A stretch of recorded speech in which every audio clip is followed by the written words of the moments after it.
Hello and welcome to Your Employment Matters. I'm Beverly Williams and I'm here to help you navigate your career.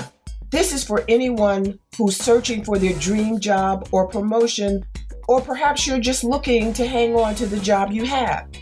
Today's work environments are multi-generational, multi-religious, multinational, multiracial, and multi-gender identity. Add market disruptors like Amazon and Lyft, along with the addition of AI, and it's easy to see why finding and keeping a job is such a challenge. Employment success and even employment survival depend on your ability to adapt. That's why my goal for this 30-minute podcast is to first advocate embracing change and differences, and second, to encourage you to proactively assume responsibility for your career. Get your work week off to a good start by listening to Your Employment Matters every Monday. Find out how to own your career and get the best practices for making your employment matter.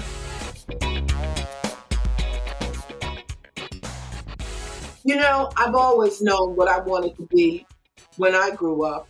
I knew that I wanted to be an attorney, and ultimately, after a few detours here and there, that's what I am today, an attorney. Realizing, however, that everyone's career path or career vision may not be as clear or as focused as mine. And because of this, I've invited my guests to share their employment journeys, which can most accurately be described as varied. They have different backgrounds, different experiences, different races, nationalities, sexual identities. They're different people in many different ways. And their employment journeys I've used and shared with you. They've shared with me, we've shared with you to benefit listeners and hopefully helping them make sound decisions regarding their career paths and the paths that they take. Now, whatever path you embark on, it may not be the path that you ultimately pursue long term. And go with the flow. If you want to change, change.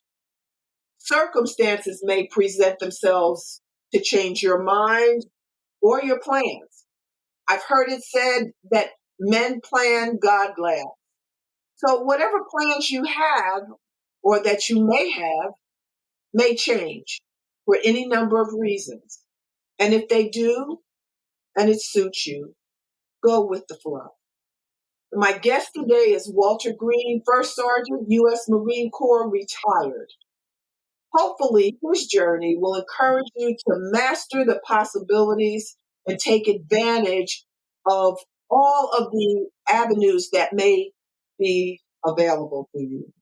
May be available to you or may become available to you. How about that?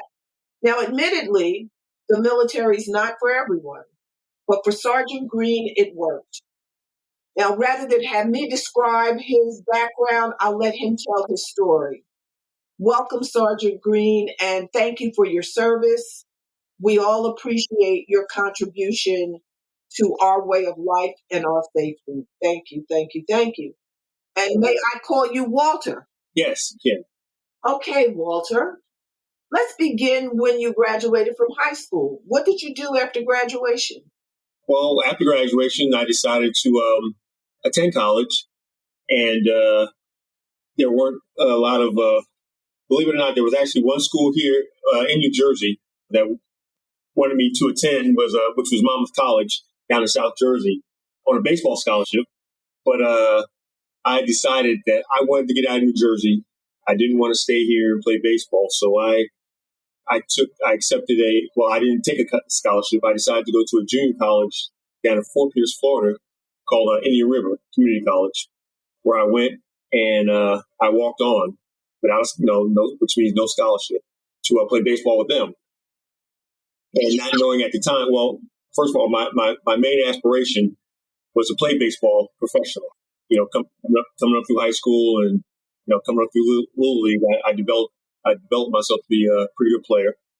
Once I got down to junior college where I was playing at, I didn't realize that pro scouts would be there, which they were, and kind of motivated me to try to play better as well as go to school. But I played 1 year, didn't work out. I decided to come on back home to New Jersey, and at that time I got employment, of all places, working in a liquor store with a good friend of mine, and at the same time attending classes down at Essex County Community College. Didn't play baseball there, but I took classes, continued to work, and after a while, I had to come to grips with what I really wanted to do with my life going forward. It didn't look like I was going to go through taking more college courses because that costs money. So I had already had set in my mind that if I ever chose the military path, that I would pick the Marine Corps. And one crazy reason being was, I kind of like those white hats that the guys that they wore. So call me crazy, but that was my only reason. I didn't. Outside of that, I didn't know anything else about the Marine Corps other than watching Cobra Pile on TV. Well, I take it back. I watched a couple of shows. One was called Boys from Company C, and another one was called Tribe.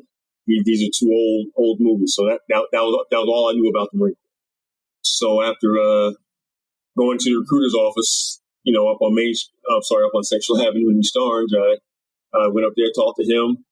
He actually recognized my name instead of my face. He knew that I played, I played baseball and basketball at East Orange High School, and I told him this is what I wanted to do. So we started the process, and which called for me taking what's called an ASVAB test. I then went home, told my mother what I was going to do, told my two sisters. My one sister in particular, I told her the Marines, and she kind of got upset, didn't want me to do that because, the Marines were the first ones to fight and all this. And she said, why don't you try the Air Force? So a couple of days later, I went and talked to the Air Force recruiter, which is in the same building with the Marine Corps recruiter. Matter of fact, I had to pass his door to get to him. So after I had my little meeting with the Air Force recruiter, on my way out the door, the Marine Corps recruiter standing in his doorway, he saw me. So he didn't say anything. So, we just passed. And I would say maybe 3 or 4 days later, I get a call from him, and he's informing me that they have space for me to go down to South Carolina. So I told him to give me an hour. And so I talked to my mother and told my sisters what was going on. And at this time, I'm 20 years old, so it wasn't like I needed anybody's permission to do anything.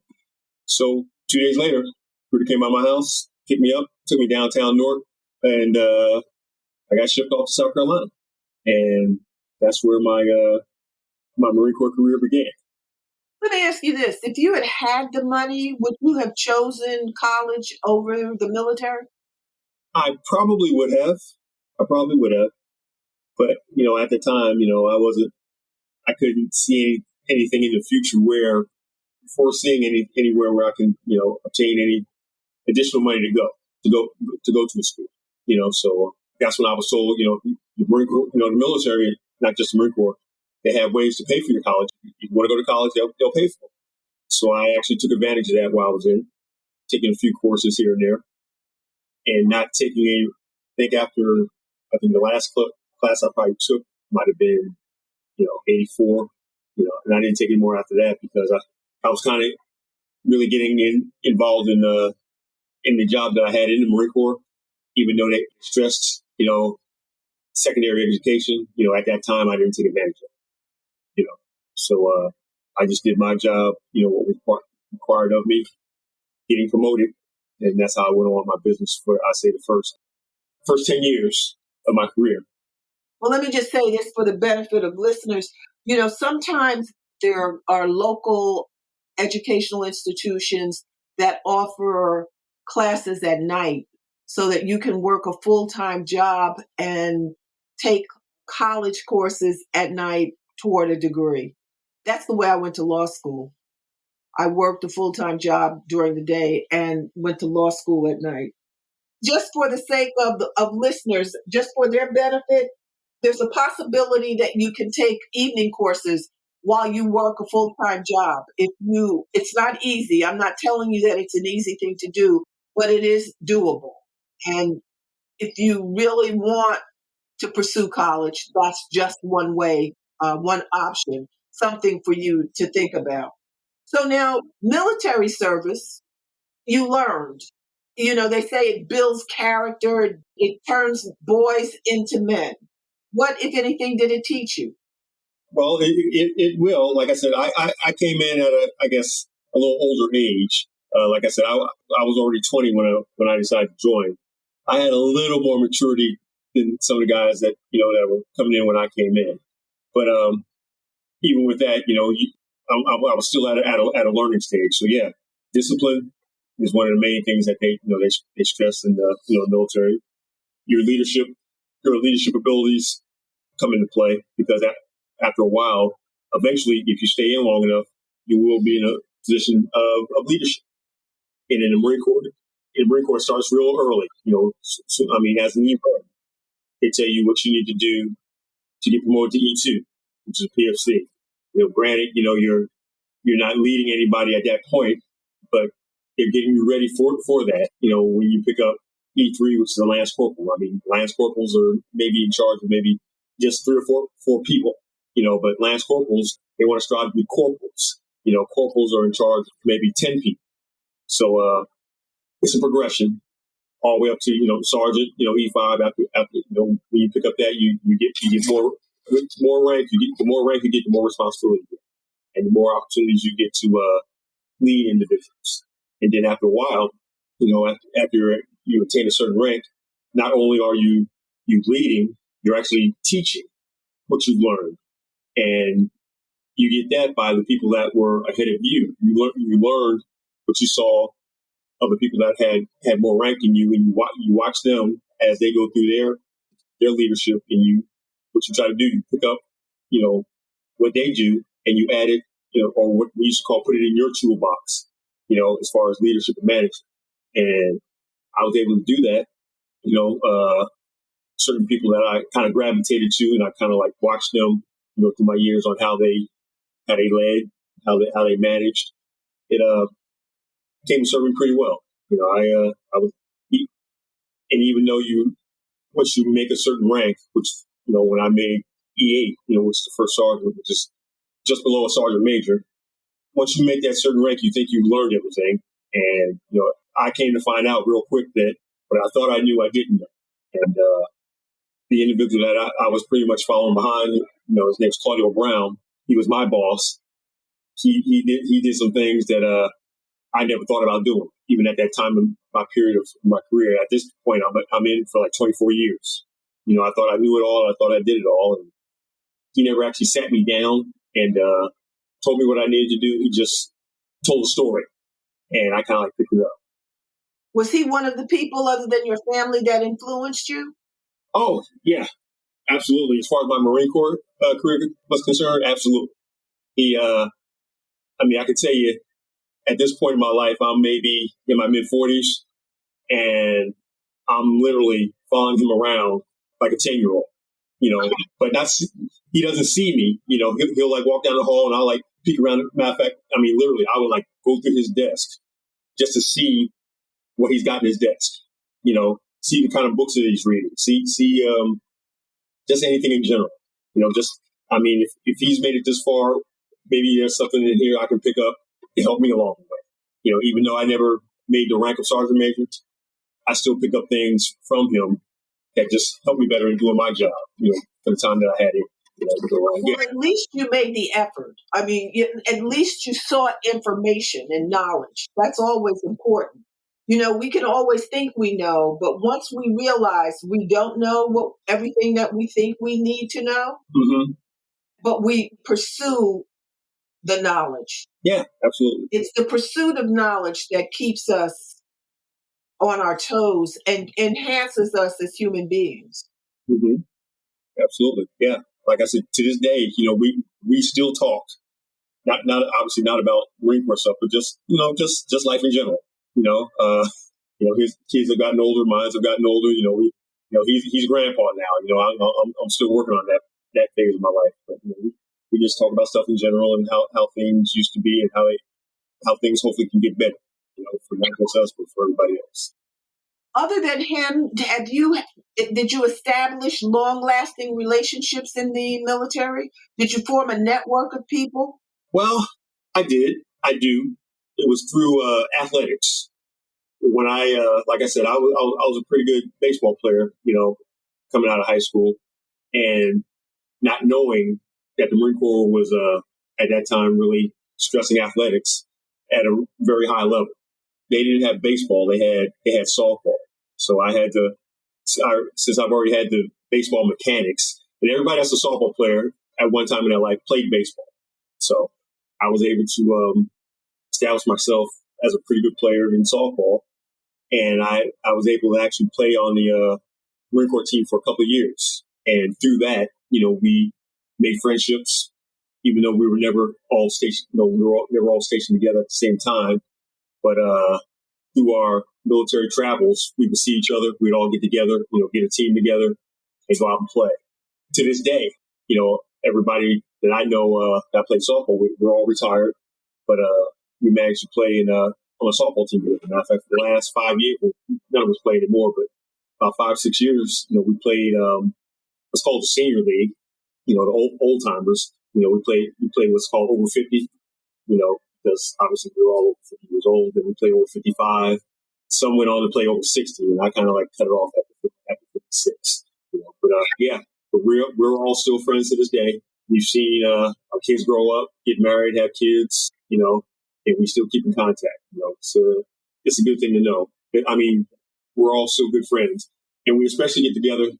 Unlike other branches of the military, the Marine Corps, we tend to celebrate our birthday unlike any other branch in the military. November 10th of every year is the Marine Corps' birthday. We tend to have a pretty good time on that day. We all get together and tell our old stories and hang out. And hopefully nobody's got to go to work the next day, because I don't think anybody's going to be in too much shape to get up the next morning, if you know what I mean. So yeah. Now, Walter, if you will, describe your responsibilities while you were a Marine. Let's see. My real responsibilities didn't start until probably I picked up E7, which was a gunnery sergeant, and I was in charge of a company size unit, which is about 100, maybe 100, 150 people. I was pretty much the person that made sure the company was where they were supposed to be. I gave them all, as far as the training, as far as where we had to be, where we, how we were going to get there. And all that pretty much translated over to when I got promoted to my next rank, which was first sergeant. First sergeant basically relies on the gunny to give him all the information that he needs, because as a first sergeant, it's my responsibility to let the company commander, which is an officer, I'm usually like first sergeant is kind of like the right-hand man of the company commander. And it was my responsibility to keep him informed on what was going on as far as personnel, anything that needed to be brought to his attention. There were some things that I could handle at my level. If I felt there was something that I couldn't deal with, I would go to him and tell him what I had, tell him what was going on, and he would take care of it. But that was pretty much what I did for my last 8 years. At one point when we talked, you said something about being responsible for logistics, and I didn't know what that was. When I first came in, I came in as an infantry guy, which is what you probably see on any show that has any kind of military forces. I was a guy that had the machine gun, and then after my first 4 years, I kind of came to realize that if I decided to get out at that point, there wasn't a whole lot of employment opportunities for somebody who shot a machine gun. So then I went and looked and ventured, talked with a career planner, and they say they gave me the opportunity to make a lateral move to logistics. And basically logistics, and probably in the civilian sense, it was basically supply chain.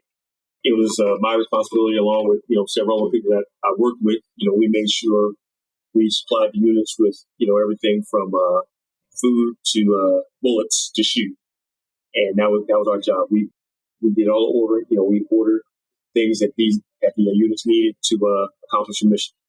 I did that for about 8 years, and then after a while you get promoted, and then they kind of like cycle. You kind of get cycled out of that. Like I said, once you become a veteran sergeant or first sergeant, you're not responsible for just a section. You're responsible for a whole unit. 200 people, 200, 300 people. So yeah, that was a little bit earlier in my career as a sergeant, as a corporal, and as a sergeant. But one thing I didn't mention was that I didn't do my whole military career as active duty. I did actually 13 years active, and in 1994, I left the active duty, and I went to reserves, and I did 13 years on the reserve side. And during those 13 years as a reservist is when I picked up my career in law enforcement. Started out as a deputy sheriff in the city of Alexandria here in Virginia, and after 2 years of that, I converted over to the police department. So I was a police officer in Alexandria. I was a police officer from 1997 to about 2009. So that's So you transitioned from logistics to law enforcement? Yeah, I did. Now, granted, the job that I had in the Marine Corps would have translated very easily over to, say, like working for UPS or what was the other one? FedEx, things like that. I didn't want to do that. I wanted something a little bit more challenging, I guess. What about a federal contractor? Well, at that time when I got out, I'm sure they were still. I didn't know a whole lot about that when I was transitioning over. I found out a little bit more about it as I went along. But contractors make good money. They do in whatever field you choose to do. But like I said, I didn't have a whole lot of knowledge on the contracting side. So that's when I decided law enforcement.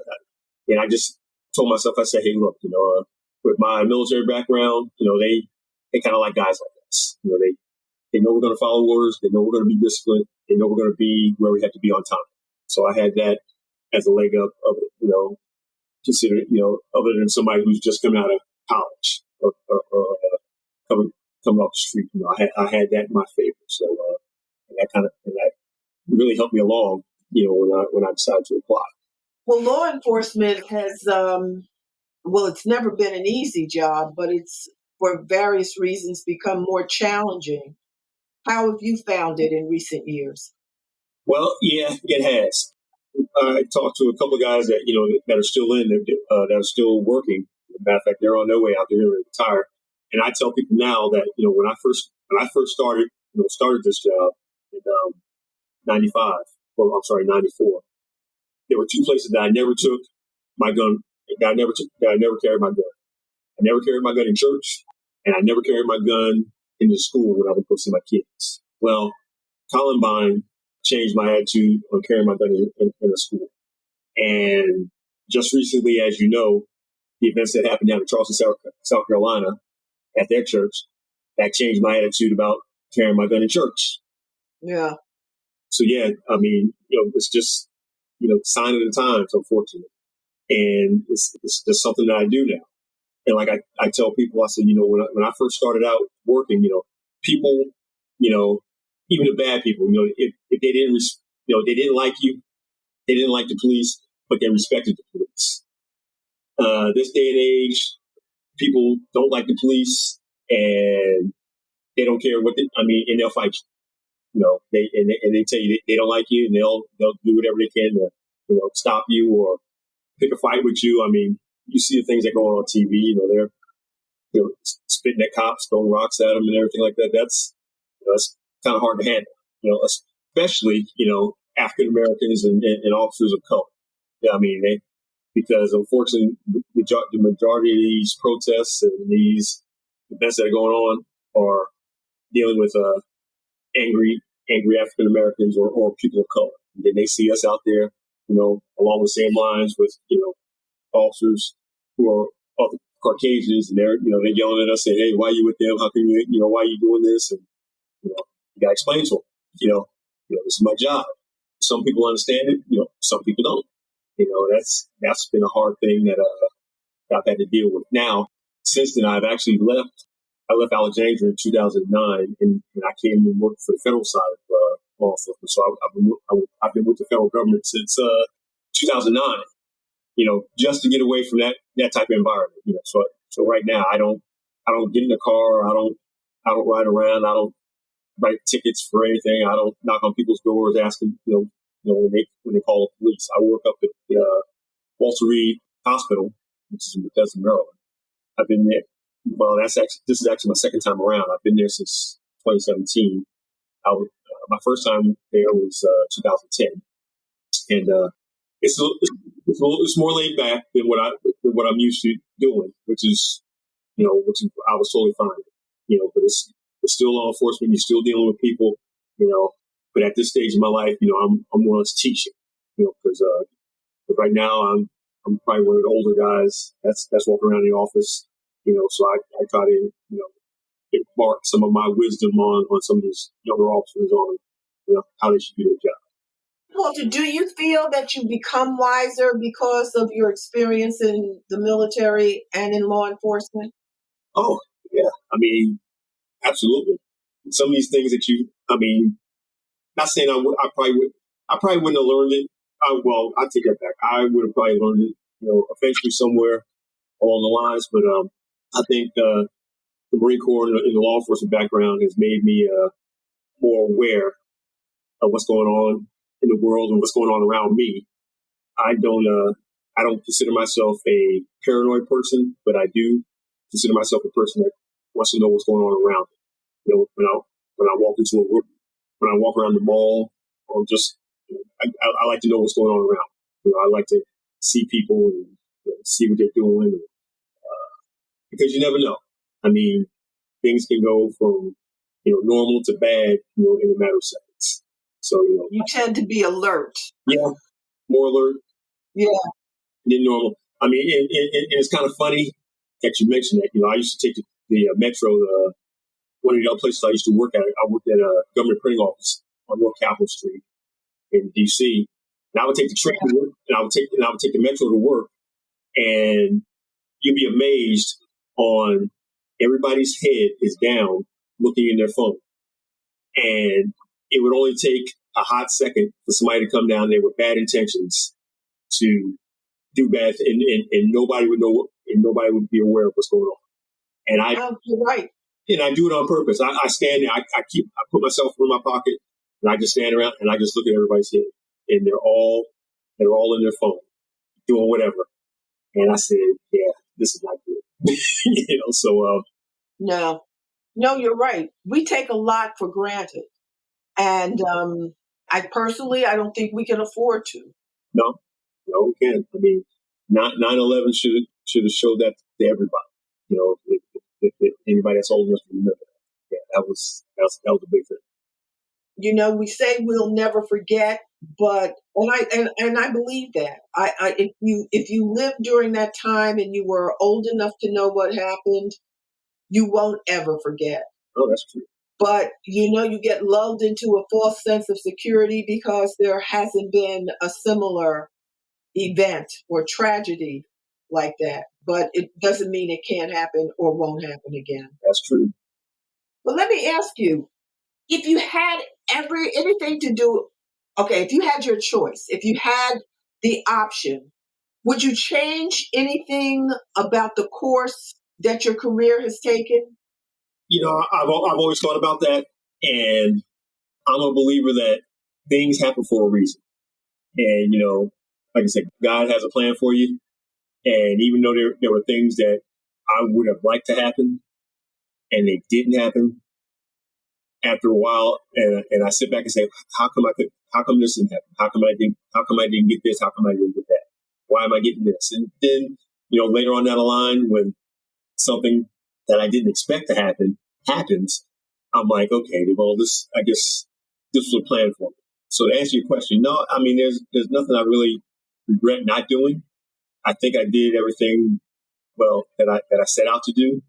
Again, if those things didn't happen, I just chalked it up for saying, okay, there's a reason. There's a reason why I didn't get this. Something else is getting ready to happen, and it might not be a month from now. It might not be 6 months from now. Maybe it's a year from now. Something that I didn't expect I was going to get, I got, and I go, okay, well, that's why I didn't get my, I would say my first choice a year ago because I got this. So no, I don't really have any regrets. And I'm at the point right now where it's almost time for me to go ahead and retire. I'm looking at that aspect. I'm trying to give myself at least another 3 years if my body holds out, putting the gun on my hip for actually next month would be 30 years that I've altogether as far as my law enforcement career.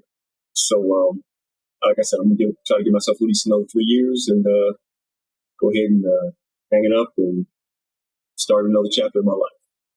And sail off into Tahiti. Well, not Tahiti or somewhere warm. I mean, don't forget to take your sister with you.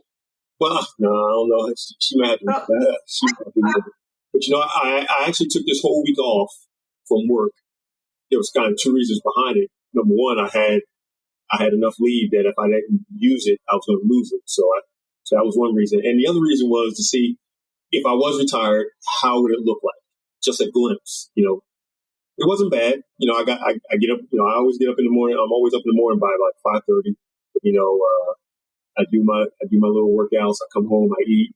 I mean, it's not bad. Not bad. So now all I have to do is make sure I've got enough money to where I can live comfortably. And I don't think I'll have a hard transition in the retirement phase. No, you shouldn't. No. You shouldn't. But do you have any parting words for our listeners? Any advice you'd like to leave our listeners with? Just, whatever goals you have, follow your goals. Don't give up on them. Eventually, as long as you work hard, you can achieve anything. I tell my kids, I said, look, whatever you can be, whatever you want to be. It's hard, but you're going to have to work for it. Anything that you get is not going to be easy. You're going to have to work for it. If you get something that is easy, it's probably not good for you.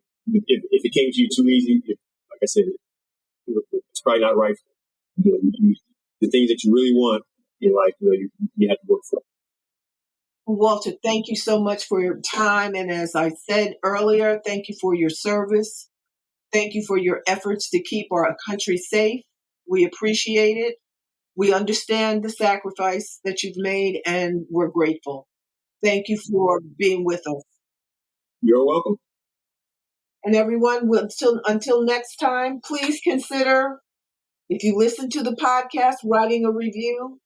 Please also consider purchasing your GPS to Employment Success, How to Find and Succeed in the Right Job, which is available in print and ebook on Amazon, BarnesandNoble.com, independent bookstores across the country, and also on my publisher's website, businessexpertpress.com. Thank you. Until next time. Thanks for listening to Your Employment Matters with Beverly Williams. If you found this podcast helpful, please subscribe and leave a review. I truly appreciate your support, and that helps other listeners find the podcast. If you have a comment, question, or suggestion, you can reach me at baWilliams@youremploymentmatters.com. My book, Get the Job Done, is available on Amazon.com and BarnesandNoble.com. Please join me again next week. Until then, remember to embrace change and differences.